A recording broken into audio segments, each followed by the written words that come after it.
नमस्कार मंडळी. आता माझ्यासोबत आहे एक चिरतरुण अभिनेता जो वर्षानुवर्षे सेम दिसण्याचं त्याच्याकडे एक गुपित आहे, ते आपल्याला सांगत नाही तो, पण तरी तो आपल्याला भेटला आहे अभंग तुकाराम चित्रपटाच्या प्रीमियरच्या निमित्ताने.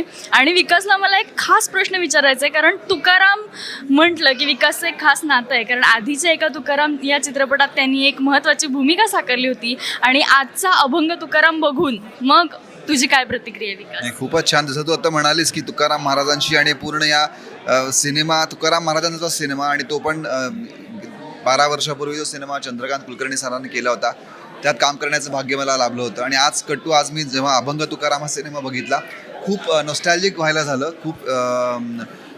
खूप जवळचा सिनेमा आहे नक्कीच, पण हा सिनेमा बघताना मला एक वेगळा अनुभव आला. हा एक चंदू सरांनी दाखवलेले तुकाराम महाराज त्यांच्या चष्म्यातनं आपल्याला पाहायला मिळाले. आणि आज आपण जे तुकाराम महाराज पाहिले मी या सिनेमात, तो दिग्पाल लांजेकर यांच्या नजरेतनं तुकाराम महाराज पाहायला मिळाले, जेही मला तितकेच भावले, तितकेच छान वाटले, तितकेच खरे वाटले. आणि स्पेशली मला योगेश सुमन सरांचं कौतुक करावं असं वाटतं, कारण ते माझे सर आहेत. पण तर खूप सुंदर काम केलं आहे, सगळ्यांनीच सुंदर काम केलं आहे. आणि मला असं वाटतं की अशा पद्धतीचे सिनेमे मराठीमध्ये याच्या आधी आलेले आहेत आणि याच्या पुढे येत राहतील.